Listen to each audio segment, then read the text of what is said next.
Okay, let's start.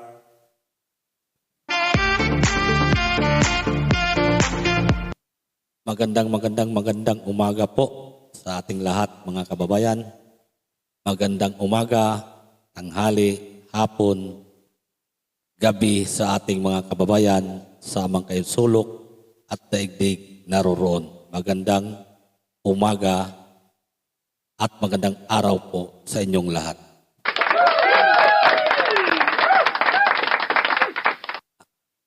Pagpasisyahin na po ang muling pagbabalik ng inyong Bangon Pilipinas TV sapagkat atin lang namang reaksyonan kung ano ang mga nakasaad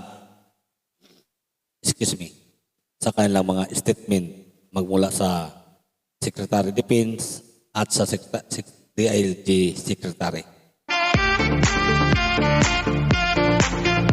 Susubukan natin magbigay ng reaksyon at magtanong kung ano ba talaga ang totoo at kung gaano ka-authenticated ang video na kumakalat ngayon sa buong mundo.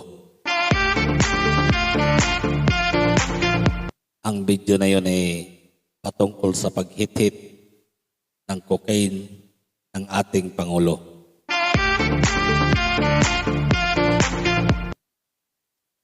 Tatanungin lang natin kung ito ba'y siya ba talaga, totoo ba talagang siya, at bukod tanging makapagsagot ito ay siya lamang, wala nang iba pa.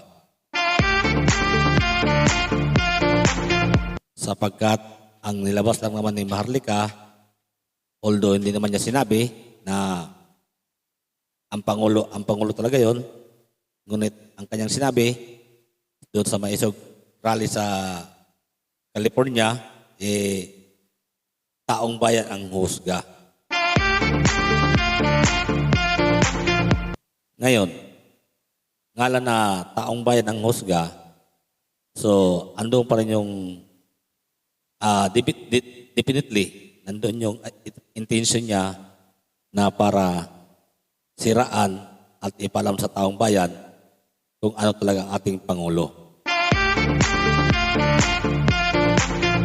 Although, matagal naman since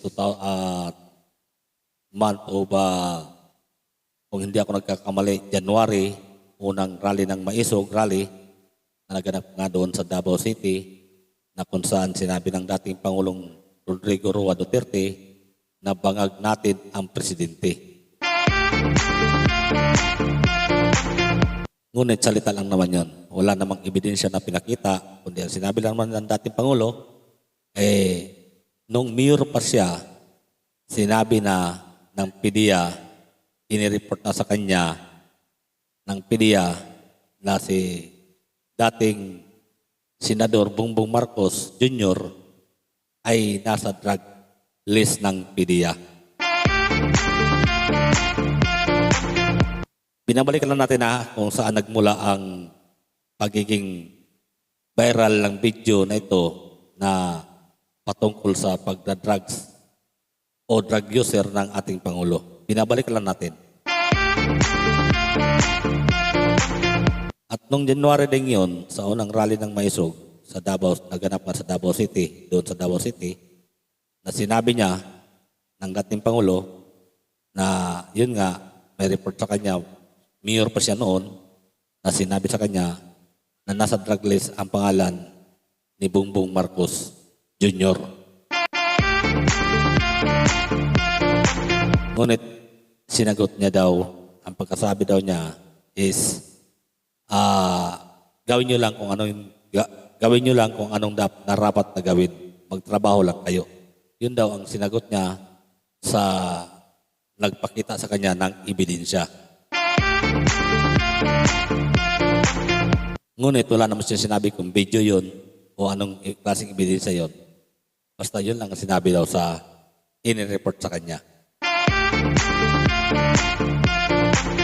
Sapagkat alam naman natin ng dating Pangulong Duterte ay talagang hit niya talagang drugs. Kaya number one sa kanyang advokasya yan, ang yung drugs na yan. Kaya nung naging Pangulo siya, inilunsad kagad niya ang tukhang at drug war. kung saan naman yan ang binabatikos ngayon sa kanya ng mga affected daw, mga biktima daw ng drug war daw during Pangulo pa ang ating Pangulo. Pangulong Duterte. Na kung tutusin, kasaya-saya naman at sa amin mga Pilipino, yung mga hindi drug user, yung hindi napiktuhan sa mga ganong klaseng bisyo, tungtuwa naman kami mga mamamayan sapagkat yun nga, during sa time niya na siya pang sitting president, si PRRD, sa totoo lang, nakakapaglakad naman tayo ng maayos ng ating mga asawa, mga anak, ng mga babae, kahit 10 oras ng gabi, ay talaga namang walang gumagalaw sa kanila, walang takot, sapagkat nga natuto mga tao at nagkaroon talaga ng takot sa patakaran ng drug war na yun. Ngayon, patungo tayo sa video na yun na ito ngayon na nagbabiral ng mga na video ng ating Pangulong Bongbong Marcos na siya ay kitang-kita sa video, naghitit siya ng sumisingot siya ng cocaine. Singot lang, hindi sumisingot. Kasi pag sinabi mo sumisingot, palagi. So, yung sa video na yon, even 16 seconds lang ba yun? 16 seconds or 17 seconds kung di ako nagkakamali. Isang beses lang naman, hawak niya yung white powder na nasa tasa ba yun? O plastic na parang tasa at may maliit na kutsara na kanyang isinandok at isininghot. At feel na feel niya ang pagsingot niya yun. Ngunit ito'y pinabulaanan ng Secretary of Defense at DILG Secretary. Ang sinabi ng unahin natin ang Secretary of Defense, Secretary Gibo Teodoro, na sinabi niya ay batang pag-isip or katang-isip or peki na video or AI.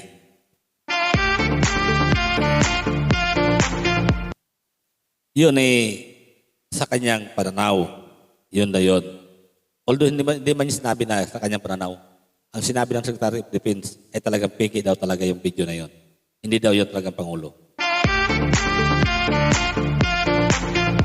At sinabi niya na nakipag-ugnayan na siya sa bansang Amerika na para imbestigahan ang video na yun na kumakalat.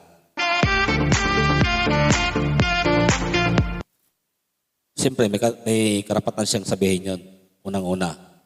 Sasabihin niya talaga na nakipag-ugnayan sila sa bansang Amerika para patunayan or imbestigahan ang video na yun na kumakalat. Ngunit, nagkakaroon ng, kumbaga, comparison at unfair, hindi tamang pamaraan. Ngayon, humihingi sila ng tinatawag natin na proseso. Yung proseso na yan, nandiyan palang proseso sa kanila pala. Secretary Gibo, ito pagtatanong na po sa iyo. Kung may power pala kayo na magpa-imbestiga ng video na kumakalat nito, matutuo man ito o hindi, bakit kagad-agad kayo nagbigay ng reaction patungkol dito na piki naman pala, sa tingin nyo piki naman pala, bakit pa kayo nakialam? Bakit pa po kayo nagpa-preskon kaagad? Napiki naman pala. So meaning to say, pinapatunayan nyo lang na kayo, yung video na yun ay talagang nabigla kayo at nawindang kayo sapagkat wala pang 8 oras naglabas kagad kayo ng preskon ninyo patungkol sa paggamit ng droga ng ating Pangulo. simpleng pananaw lang yan eh. Alam nyo kasi, Mr. Secretary Gibo, alam mo naman ang mga Pilipino ngayon matatalino na. Marunong mag-analyze. So ito ngayong sinabi mo na haka-haka lang, batang pag-isip, bakit itinaon pa sa zona ng Pangulo? Natural, matagal na yung sinabi ni Marlica na may video siya na humihit-hit ang ating Pangulo. Sinabi pa kanya noon, ilalabas niya ito sa zona ng Pangulo. Which is tinupad lang naman niya. Pero kami mga Pilipino, siyempre, hindi naman kami tanga din na para lang sa video na yun ay basta lang maniniwala. Eh nasa amin pa rin yung agam-agam na matatawag namin 50-50 kung totoo ba yun o hindi sapagkat wala pang proper na investigasyon patungkol dyan. Pero marami ng vlogger o may vlogger na nagpahayag bagamat ito'y hindi eksperto na vlogger, ngunit ipinakita niya kung paano niya ipinadetect sa isang website na internet na tinatawag na anong internet yun? Anong website ngayon? Piberter.ai.com.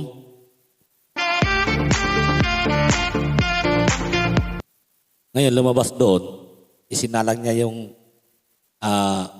original video na pinalabas ni Marlica.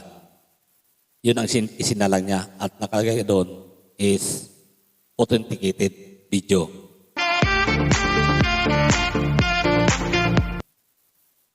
Then, isinalang niya ulit din yung AI na video na yung video na yun din na video na ginamit ng mga vlogger ng, I'm sure, vlogger naman talaga gumawa nun. Vlogger ng mga vlogger ninyo, vlogger ng Pangulo na pinalitan ng face, ang avatar, pinalitan ng mukha ni Pangulong Duterte, Mayor Basti Duterte at Inday Sara, Vice President Inday Sara Duterte ang nilagay doon sa video na yon. So isinala ngayon ng isang vlogger. Ngayon, lumabas doon sa editing video na yon is na false video yun. Hindi totoong video. So, masasabi namin na itong vlogger na ito, hindi may expertong vlogger. Ngunit, may katotohanan na totoo din yung pag-research niya. Ayun, research lang naman yun. Ni-research lang niya kung gaano katotoo yung video na yun. So, hindi pa ito nagbabiral. Ngunit, yung video na yun na isinalang, inintocated ng isang website, hindi pa nagbabiral. Pero, mga ilang araw din, malalaman din natin ito. Ngayon, doon sa Secretary of the DILG na si Binor Abalos, sinabi din niya, nagpa-press con din kagad siya at sinabi din niya na fake video yun or AI. Sinabi din niya na Ampere daw, bakit itinaon din sa zona ng Pangulo.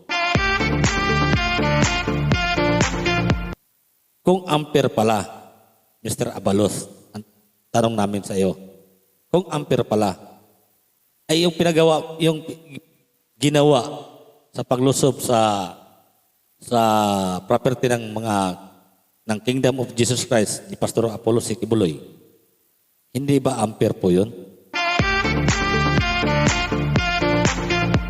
Proseso pala ang hinahanap mo or ninyo. Proseso pala yung hinahanap. Ay yung pagpalusob nyo na may mga tao pang nadamay. Namatay pa na 2 tao sa Kingdom of Jesus Christ at may nabuang pa nga na tao sa takot. Proseso po ba yun?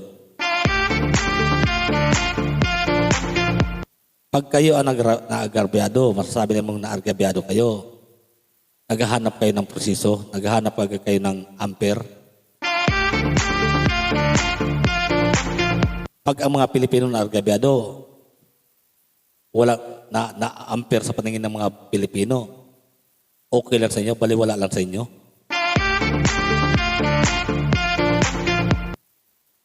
Kaya naman kami, Mr. Abalos, kaya naman kami nagtatanong sa iyo sapagkat ikaw nga ay isang sekretary ng isang ahinsa, pinakamabigat na ahinsa din, isa sa pinakamabigat na ahinsa ng gobyerno sapagkat ikaw nga ay DILG.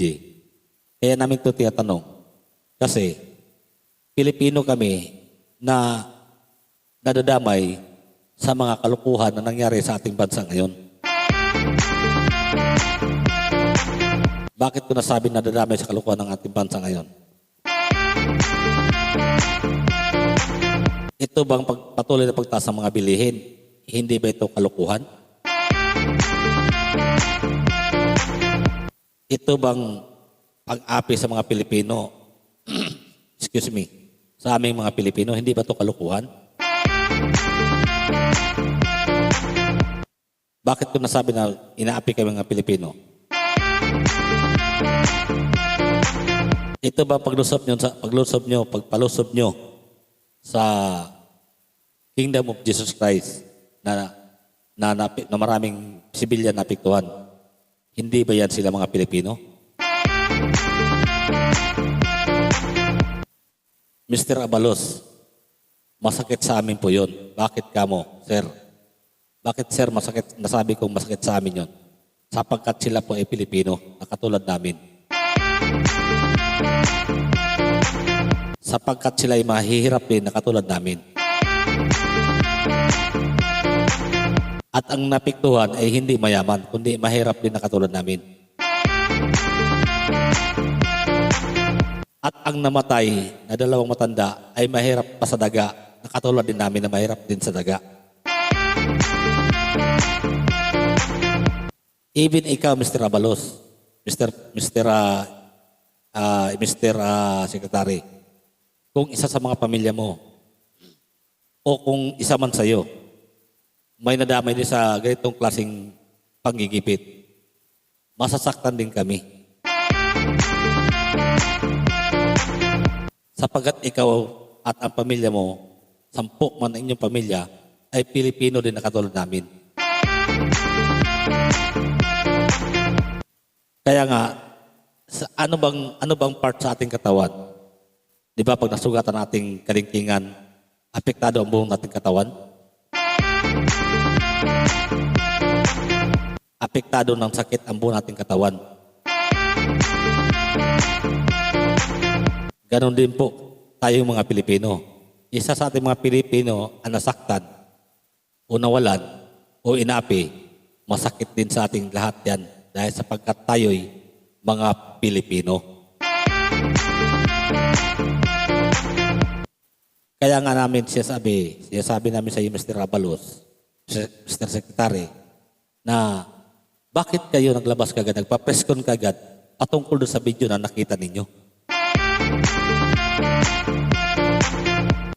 Bakit kayo kagad hinusgahan at sinabi nyo na sa tainga palang magkaiba na? Natural. Ay kung hindi ako nagkakamali yung video na yun, ilan taon na nagdaan yung pinalabas ni Marlica na video na yun. Natural, mag-iba talagang kulay noon. Sasabihin mo, maging mapanuri. Kaya nga po, salamat dyan sa sinabi mo na maging mapanuri kami mga Pilipino. Kaya nga sa aming pagiging pagpanuri, ay nalaman namin na yung video na yun ay talagang siya yun. Ngayon, ang tinatanong namin sa iyo, Mr. Abalos, Mr.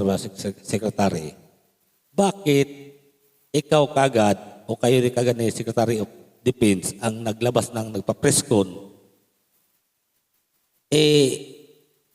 sinabi mo nga na hindi pa nakikita ng Pangulo o hindi pa nalaman ng Pangulo o hindi inyo pa nakakausap ang Pangulo. Lumalabas lamang po na binaypas nyo ang ating Pangulo. Sapagkat kayo na mismo nagsabi, hindi nyo pa nakakausap ang Pangulo patungkol doon sa video na yon. So ano pa sasabihin ng Pangulo? Wala na, natural, wala na siyang masasabi kasi sinabi mo na eh. Inano mo kagad eh. Sinalo mo kagad yung instead ang Pangulo magpapaliwanag doon, eh ikaw mismo nagpaliwanag eh. Instead ang Pangulong Bongbong Marcos ang magpapresko noon para pabulaanan niya o anong sasabihin niya, eh sinabi mo na eh. Pinangunahan mo kagad ang Pangulo eh. Ibig sabihin, ikaw ang Pangulo. Kumbaga wala pa ngayong paddle, ay nasaktan ka na.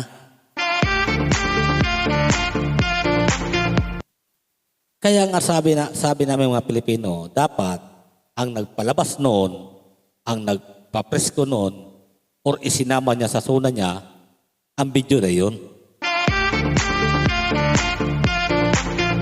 Matagal na naming hiniling yan. Matagal na naming alam yan kung ano ang Pangulo. Alam na namin yan. Mula nung sinabi ng dating Pangulong Duterte, alam na namin na ganun ang Pangulo. Kaya nga po kami, panay ang sigaw namin sa Pangulo na magpa-drug test siya ng live.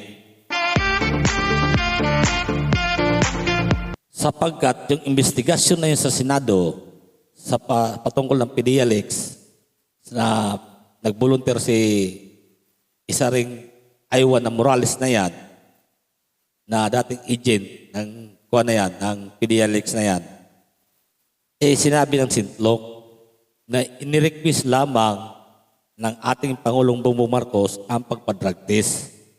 At ang pinadrug test ng ating Pangulo ay cocaine lang.